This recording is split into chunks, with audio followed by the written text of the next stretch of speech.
Hello guys, it's me, Red Baby Dinosaur, with a no kinda like unexpected video. I said multiple times that I was kinda retired of doing reviews because I kinda get bored of them. But I didn't I saw many reviews and I was kinda happy with the other opinions that other people said.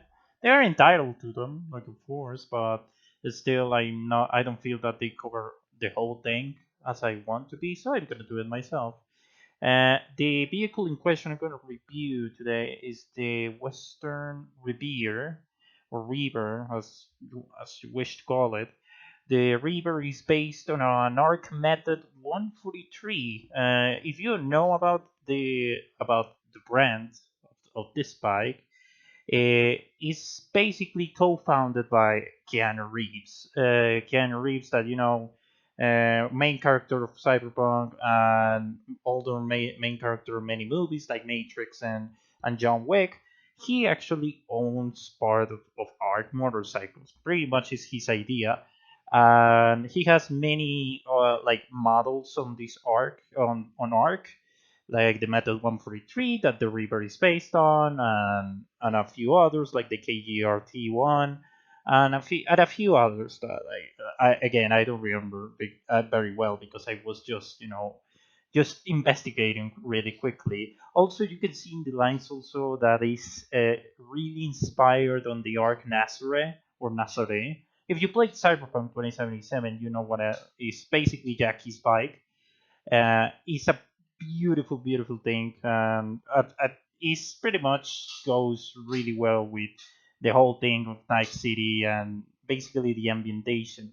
Like the bike fits really well, and I'm actually surprised that someone in Rockstar and part of the car design and bike design went into even Cyberpunk or even art motorcycles to get inspired on this thing, and that's why I'm kind of in love with this because it's a pure different bike, different cafe racer style, really old school, but with a touch of this era, this modern. It's a perfect combination of both.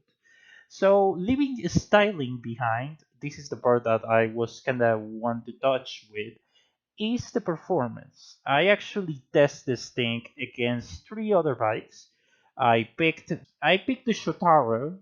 I also picked the Body A01, like the favorite of everyone, and also picked a Joker that is the Shinobi. That is basically one of the most expensive bikes in the game, and basically test them against the Reveer in this on this track, the 24 hours of Le Mans. Take in mind that the 24 hours of Le Mans, it has a lot of straights and but a few tight corners that actually kind of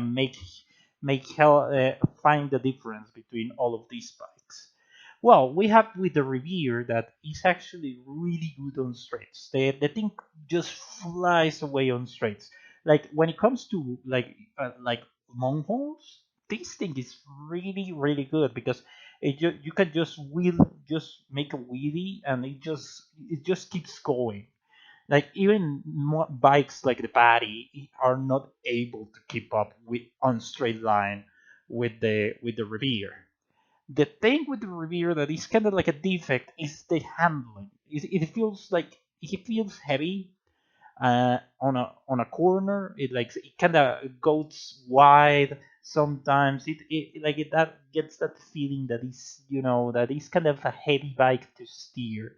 It's quite weird considering that it's basically a bike. You expect that it's gonna handle very well. This goes at a pure difference with the Body A01 and the Shotaro, especially with the Shotaro being like kind of like a Formula One esque handling style. It just sticks to the road and takes corners really quickly, and is really responsive. Like I know why people kind of like this bike is because it just sticks to the road, makes the job, and it also has a really decent top speed. The body is still is the fan favorite of all because it only costs $15,000 and is it's pretty fast for what it costs, but you can feel that it's aging and it's a really old bike that still performs very well, but is but in some circuits it feel that it's not aging well.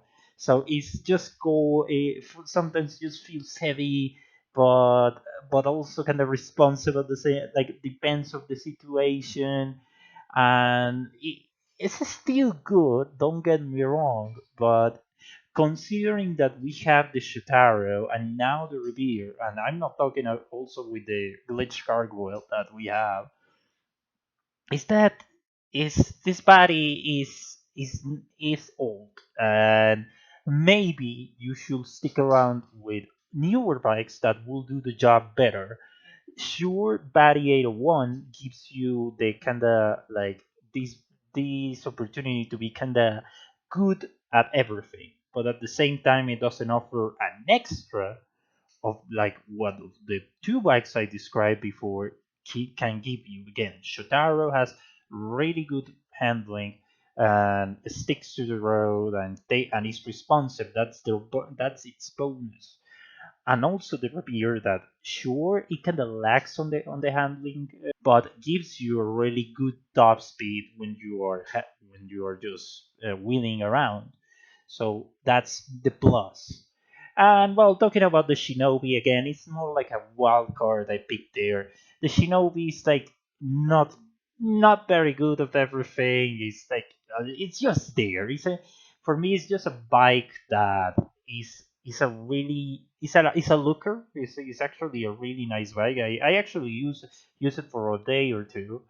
It's a looker, but pretty much you don't. It's pretty much a $2.3 million bike that just screams that how good you are with grinding and all that, but it's not good at racing. Again, it's a looker. If you like that kind of aggressive design of the Shinobi, you should go with that.